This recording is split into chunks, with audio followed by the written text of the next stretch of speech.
The Costume Society was formed nearly 57 years ago, prompted by a growing popular interest in the history of fashion. Its inaugural meeting took place at the Victoria and Albert Museum in London on the 13th of October 1964. Janet Arnold was a founder member of the Society, and one of her patterns for an 18th century dress appeared in the first edition of Costume in 1967. Janet was an influential figure in the drive for detailed, honest, and analytical research into historic fashion, both in terms of style and the methods of cut and construction. Some of us were lucky enough to have known her personally. To hear her lecture was like watching a virtuoso performance. To spend time with her socially was to share her delight in nearly everything, and also her rather impish sense of humour.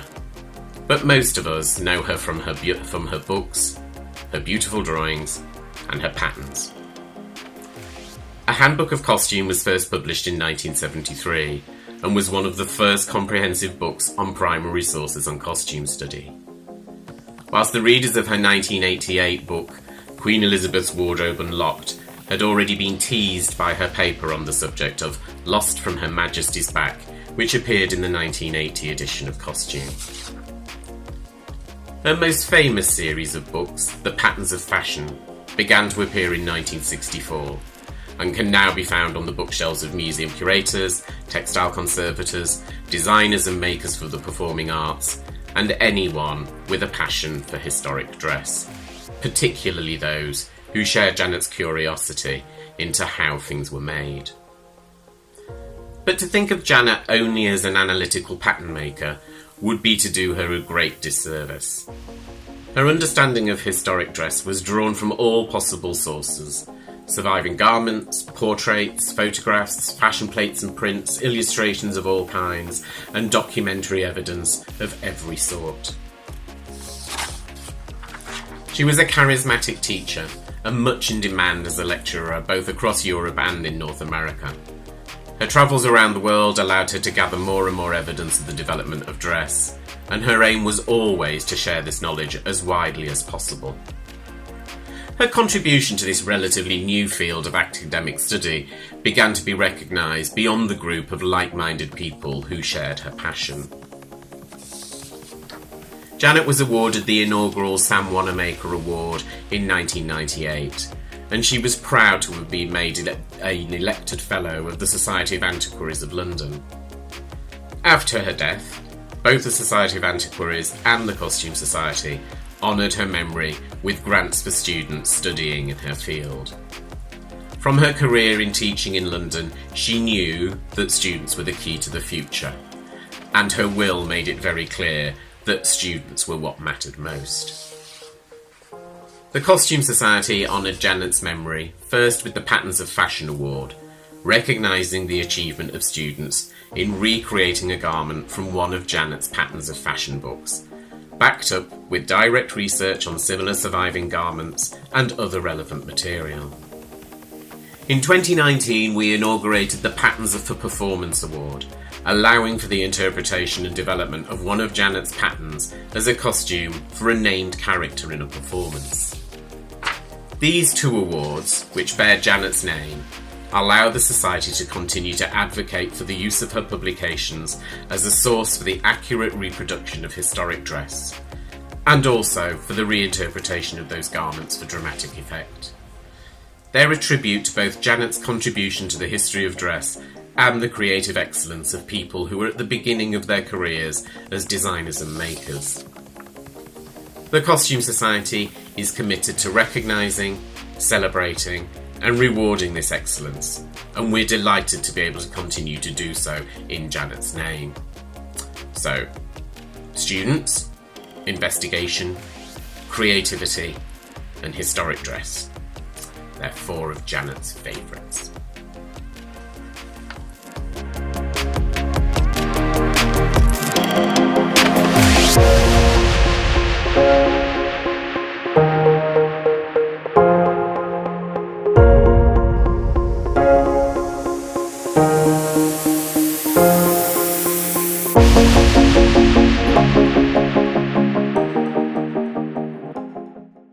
Hello, my name is Gilbert, Arnold and I'm the 2020 Costume Society Patterns of Fashion Highly Commended Award winner. For my entry, I chose to make the 1837 to 41 morning dress, which is featured in Patterns of Fashion 1.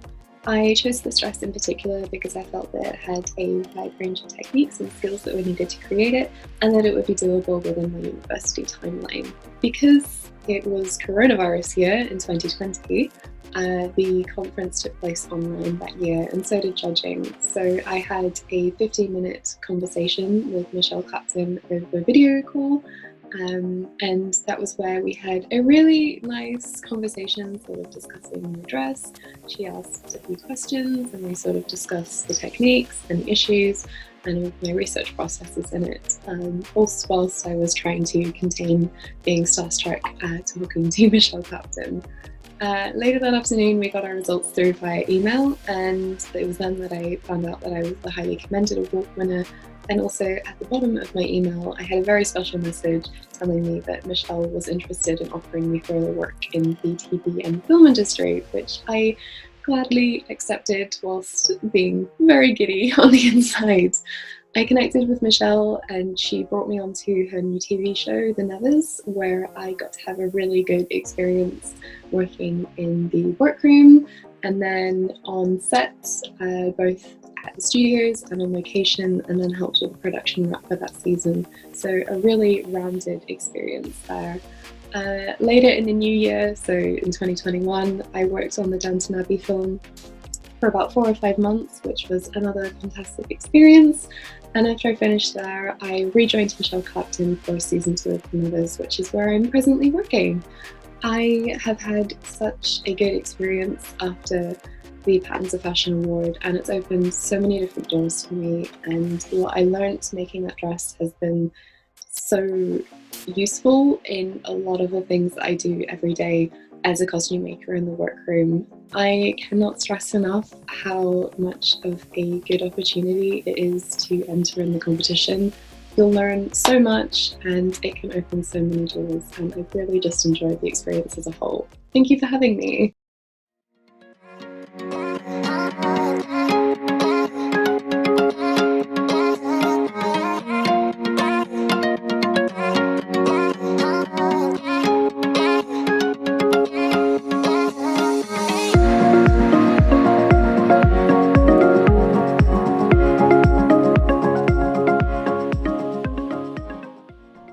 Hi, my name is Anya Haddar and I'm the maker of the grey silk taffeta 1830s dinner dress from Patterns of Fashion 1.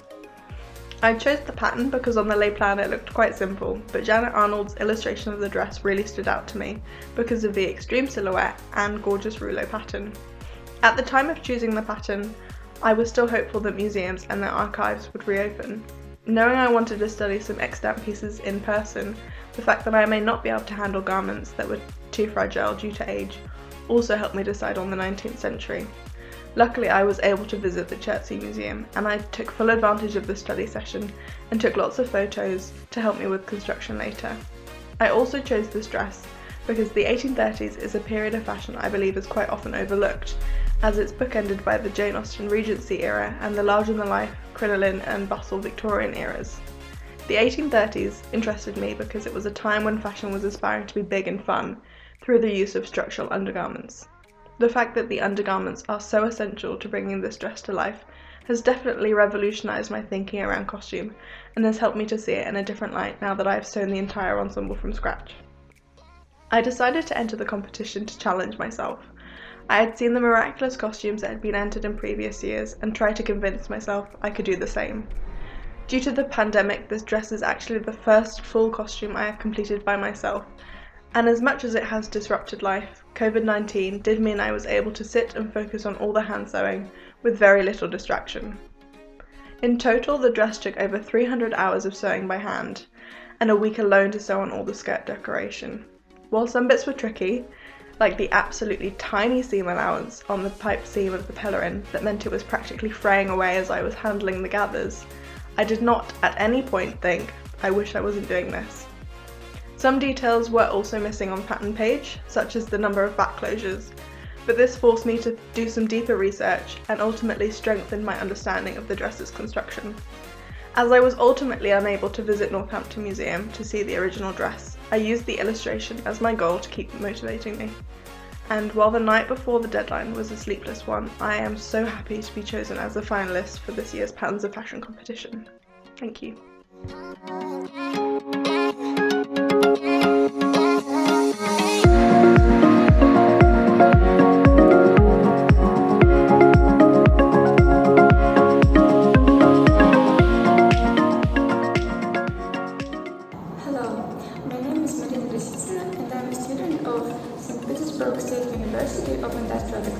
And design. Fashion history and historical costuming have been my great passion since childhood, and I've already made several costumes in my life, though never as historically accurate as this time. So when I've learned about this award, I was very excited to take part in it. The pattern was a very difficult choice since there are lots of great patterns in Janet Arnold's books, but I've always been in love with 1770s fashion and with that exact pattern and dress. So when I made a mock-up and realized that it fits me, I knew I made the right choice. The process of making the gown was very interesting since I've never made a full historical reconstruction before, and this gown is the first garment that is fully hand-sewn for me. And I've learned a lot of new techniques and methods, and I'm very excited to use them in my future projects. And also I'm really excited to try some other patterns from Janet Arnold's books.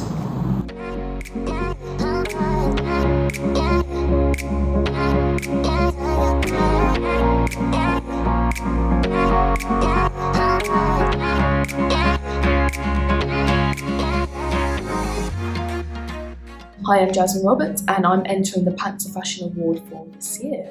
So to start off with, one of my main interests is in historical costuming, and I've been interested in this for many years now. And the competition for me was such a new endeavour where I could put old skills I had learned previously to the test. And I've been so inspired by this competition that I've actually undertaken a master's course to further my research into historical dress for both the theatre and for film. My aim goal for this is to become a costume maker for mainly the film industry, but again then specialising in historical accuracy. So when deciding on what pattern to make, I wanted something that would give me the chance to develop my hand sewing skills, because I feel like I'm quite weak within that area. And when I came across the 1863 day dress, I was mainly attracted by the hem, which was full of detail. And after doing research, I found out that a lot of the garment was actually sewn by hand, and it also gave me a good opportunity to make underpinnings such as the elliptical crinoline. Because of the pandemic, it was really hard to actually go see the garment itself, so I had to learn how to use research in a new way. So for my garment, I decided to actually sew the main seams by machine, and then the smaller details such as the decoration and little bits and pieces by hand. And I feel that this gave the garment both a historical context whilst also applying knowledge of the current events into my garment itself. Really looking forward to entering this Patterns of Fashion competition this year, and I feel like it will give me a standing in good stead for my master's degree. Thank you.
Hobart and I'm entering for this year's Patterns for Performance Award. So I've been really interested in the competition for a few years now, and that's why I decided to enter. I loved seeing people's interpretations of historical patterns for contemporary performances, and I think the competition provides an amazing platform for young costume practitioners to exhibit our views of historical costume for industry professionals to see. I've personally been obsessed with film since a young age, and my ultimate goal is to be a costume designer for film. So I felt that this competition would be a perfect opportunity for me to design a historically inspired costume for film screen as opposed to a stage, so that not only would the movement of the costume be captured, but also the symbolic details of the costume as well. The scene I've chosen to design for is a ball scene whereby a young and beautiful Queen Elizabeth I dances with her two favourite courtiers in a sort of dance of the peacocks, where both compete for her hand.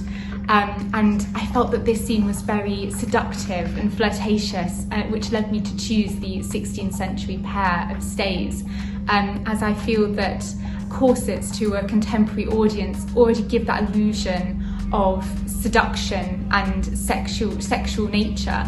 And I chose to extend this pattern from being the pair of bodies to instead a full-length dress, including a draped rose skirt and a full draped sleeves. And I felt that the roses symbolise not only sexuality, but also Elizabeth being England's Tudor rose and the beating heart of the court. When it came to making my final costume, I was surprised at how much of a difference there was between making the toile and making the final costume.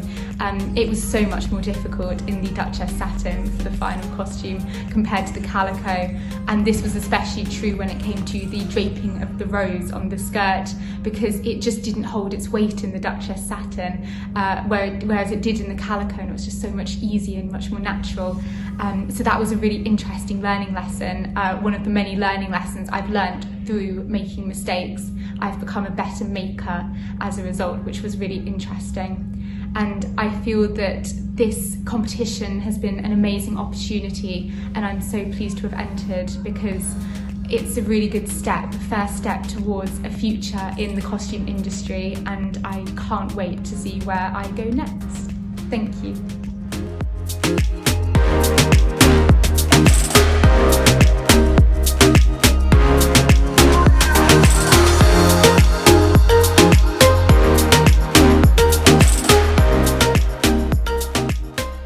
My name's Nia, and I entered the Patterns for Performance Award after reading the brief and thinking that it was really perfect for my practice of historical underpinning of a costume, specifically using Janet Arnold's patterns, being able to transform it and add innovation in order to bring to life a character. I felt it was a real honour being able to work on this award under the Costume Society name. Obviously, having the idea that Michelle Clapton could view my work was incredibly stimulating throughout the process.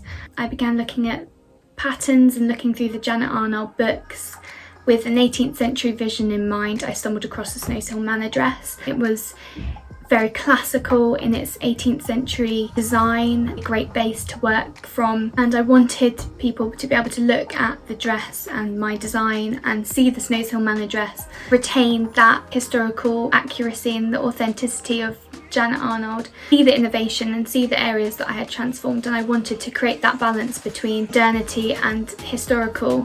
For the toile, I began by draping the bodice pattern on the stand, and I found it quite simple to follow Janet Arnold's instructions as it was incredibly detailed. Once I had created the bodice pattern, I began transforming it whilst I was at the mannequin. So I was looking at the pleats and being able to see, can I add some more pleats in, assessing the hemline, extending that, all whilst at the mannequin.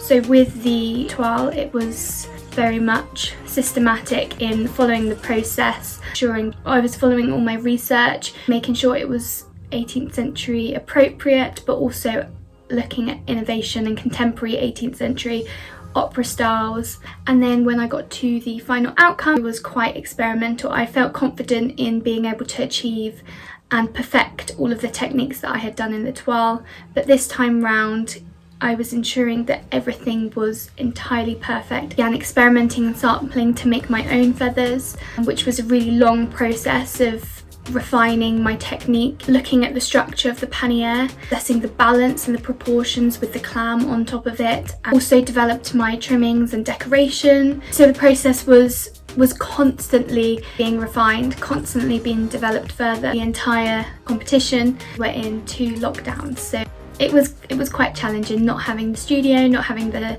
facilities. However, I was able to make it from this bedroom, to use my domestic sewing machine and my overlocker, lots of hand stitching, my mannequin. I feel like I was successful in creating costume just from my bedroom, and it taught me a lot. It definitely was challenging, obviously working with a huge dress in a very, very small room. I was able to achieve what I had set out to do.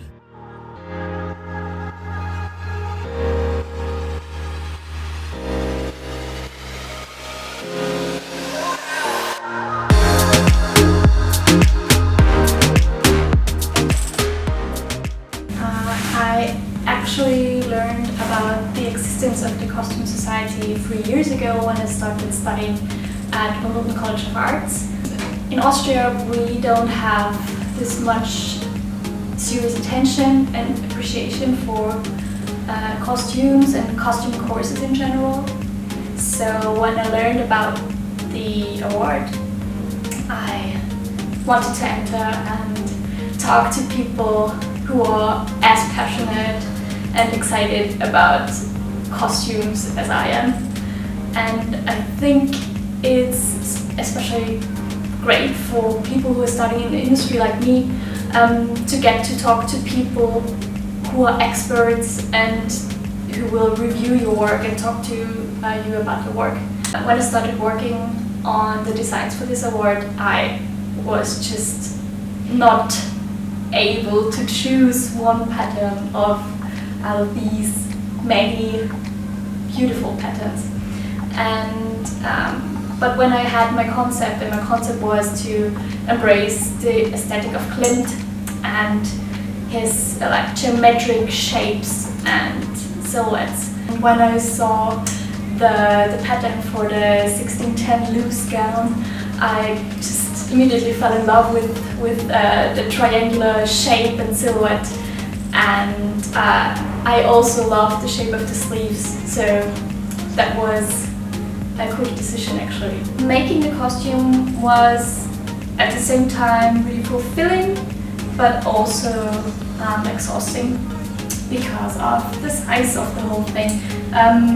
30 meters of taffeta went into this costume and 20 meters of petticoat. Because of this size and the weight of the costume, I experienced some problems, especially with making the toile.